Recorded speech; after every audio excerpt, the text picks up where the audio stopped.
I never imagined my sister's wedding would be the day everything unraveled. Looking back, I should have known something was off when my invitation arrived just 3 days before the ceremony.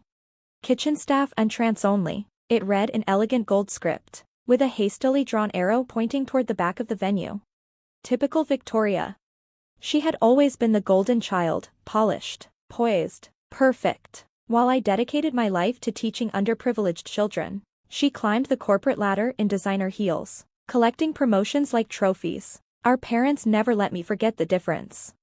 "Why can't you be more like your sister?" Mom would sigh, eyeing my thrift store clothes and sensible shoes. "She's engaged to James Anderson, CEO of Anderson Industries. And you, what do you have?" What they never understood was that I had plenty. My modest apartment might not impress them, but the spark in a student's eyes when they finally understood a lesson? That was priceless. Still, I went to the wedding, because despite everything, Victoria was my sister. I slipped into my best dress, simple, but elegant, and drove my aging Honda Civic to the Grand Plaza Hotel.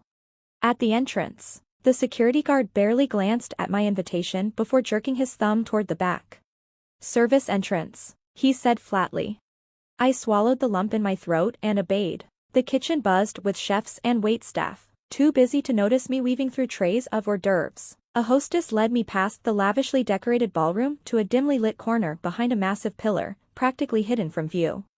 Victoria's instructions were very specific. She murmured, almost apologetic. Family members who might detract from the event should remain out of sight. My stomach twisted. The table was set with plastic cutlery. Across the room, crystal glasses sparkled beneath the chandeliers. Beside my disposable fork lay a small, handwritten note in my sister's familiar script. "Know your place, little sister. Don't ruin this for me." I should have left, walked out and never looked back. But something kept me rooted to my seat, perhaps the same defiance that made me choose passion over prestige. The ceremony was, of course, breathtaking. Victoria glided down the aisle in a gown that probably cost more than my annual salary, beaming at the man waiting for her at the altar. James Anderson. Tall, handsome, polished in the way of men who graced magazine covers, but as the vows neared, his expression tightened, his fingers twitched at his side. And then he saw me. Across the room, his eyes locked onto mine. The blood drained from his face. The next second, his wedding ring slipped from his fingers. The small golden band hit the marble floor with a sharp ping, rolling, until it stopped right at my feet. I bent to pick it up, but as my fingers closed around the cool metal, a rush of memories flooded back. 15 years ago. I was 19, working my way through college in a tiny Boston cafe. He was 22, a graduate student with big dreams of ethical business reform. Back then, he wasn't James Anderson, CEO. He was just Jamie. 6 months of stolen kisses, late-night conversations, whispered dreams of a future where we'd change the world together, him in business, me in education. Then, one day, he was gone. No goodbye, no explanation, just vanished.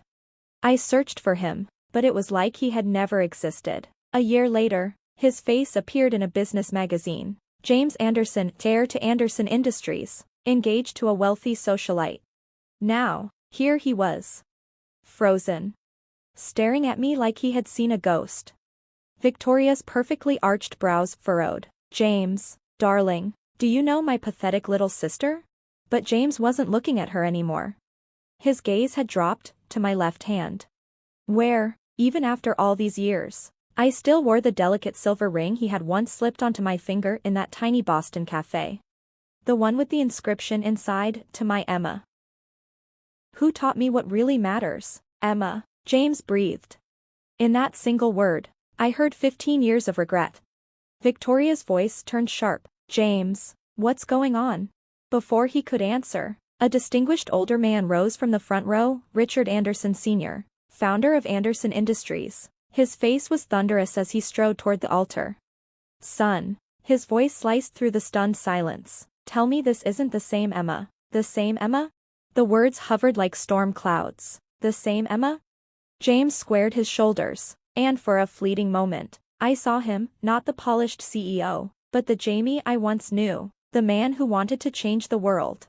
Yes, father, he said, his voice clear and unwavering. This is Emma Chin, the woman you paid $5 million to disappear 15 years ago.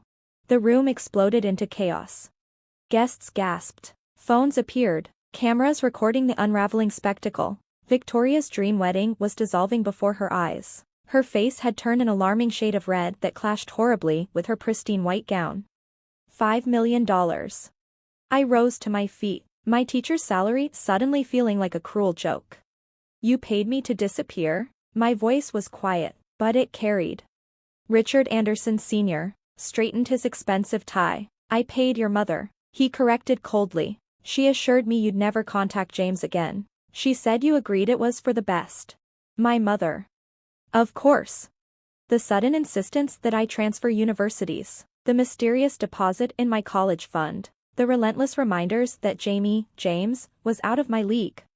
I turned to her. You knew. She shrank into her seat.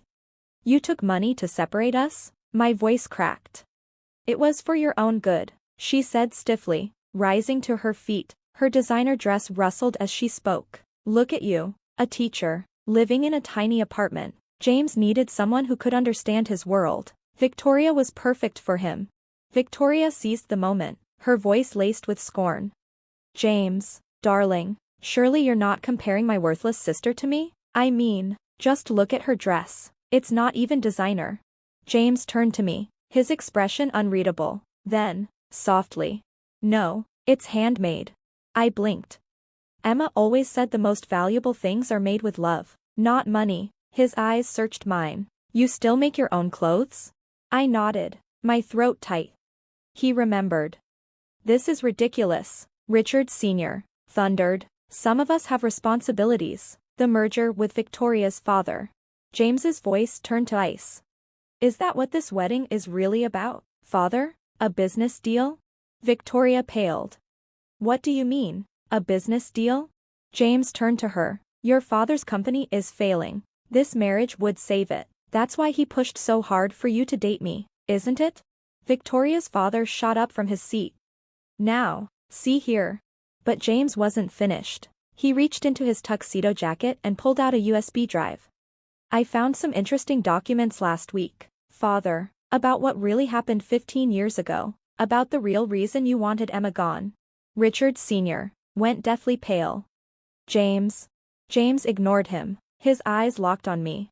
Emma wasn't just my girlfriend back then, he said, his voice cutting through the hush. I held my breath. Because I already knew what he was about to say. She was also volunteering at a youth center in South Boston. James continued, a youth center that was about to be demolished for one of our developments. A development that would have displaced hundreds of families. The memory hit me like a freight train. The protests, the late-night strategy meetings, the growing media attention, and James, standing by my side, promising we'd find another way. Emma was organizing the community, James went on, his voice steady, and she was good at it. Too good. If that project had failed, it wouldn't have just cost the company millions, it would have proven that Anderson Industries could be beaten. That's why she had to go, isn't it, father? Richard Anderson Sr. sank into his chair, his face ashen. So you paid her mother to make her disappear, James said coldly. You erased every trace of our relationship. You even donated to her new university to ensure her transfer went through. Let me guess, also perfectly arranged? I did what was necessary for the company, his father muttered. James let out a short, humorless laugh. The company? You mean the company that's now mine? A ripple of shock passed through the crowd. Oh yes, he continued, turning to the stunned guests. As of last week, I became the majority shareholder. Father signed over control as an early wedding gift. Ironic, isn't it? He walked toward me, completely ignoring Victoria's indignant squeak. Emma, he said softly, I spent 15 years thinking you abandoned me, 15 years trying to be the son my father wanted. Then I found these documents, and everything made sense. I was going to stop the wedding, but when I saw your name on the guest list, seated in the kitchen, I added dryly. His lips twitched into a grin. Victoria always did have a flair for drama. He turned to my sister. By the way, the wedding's off. And you might want to check your father's company's financials before he tries to set up another merger. Victoria let out an unholy shriek and hurled her bouquet at us. It missed, instead striking a towering champagne display. Glass shattered. Guests gasped. Someone screamed. James barely blinked. As my first act as CEO, he announced over the chaos, Anderson Industries will establish a $100 million foundation for education and community initiatives. Then, he turned to me. We need a director, someone who understands both education and grassroots organizing. Interested? From the corner of my eye, I saw my mother shoot to her feet. Emma, darling, I always knew you had potential. Save it. My voice was calm but firm. You've done enough at helping for one lifetime. Then, back to James. This foundation job, I mused, does it come with a corner office? He grinned. Only if you agree to dinner first. I know this little coffee shop in Boston. You can't do this. Victoria shrieked. Daddy, do something. But her father was already storming out, phone pressed to his ear, probably dialing his accountant. Richard Anderson Sr. rose shakily. Son, think about what you're doing. Oh, I have, father, for 15 years. James took my hand.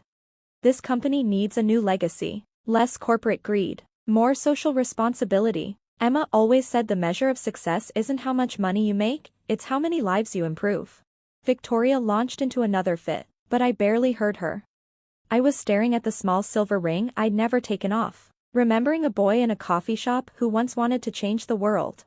James reached out, brushing his thumb over it. You kept it, he murmured. I met his gaze. You came back. 6 months later, the Anderson Chin Foundation had already funded 50 community programs. Victoria married a minor European prince who, ironically, believed in socialist policies. My parents suddenly became very invested in charitable giving though, somehow, their invitations to family events kept getting lost in the mail. Richard Anderson Sr. retired to a villa in Italy, though he did send a surprisingly heartfelt letter of apology. I framed it next to the newspaper article about our foundation's launch. As for James and me, we still go to that little coffee shop in Boston. He still orders black coffee, no sugar, but now, when we talk about changing the world, we actually do it. And the small silver ring? It finally has a companion, a simple gold band that matches it perfectly. The inscription? To my James, who found his way home. Because sometimes, the best revenge isn't about getting even. It's about getting it right.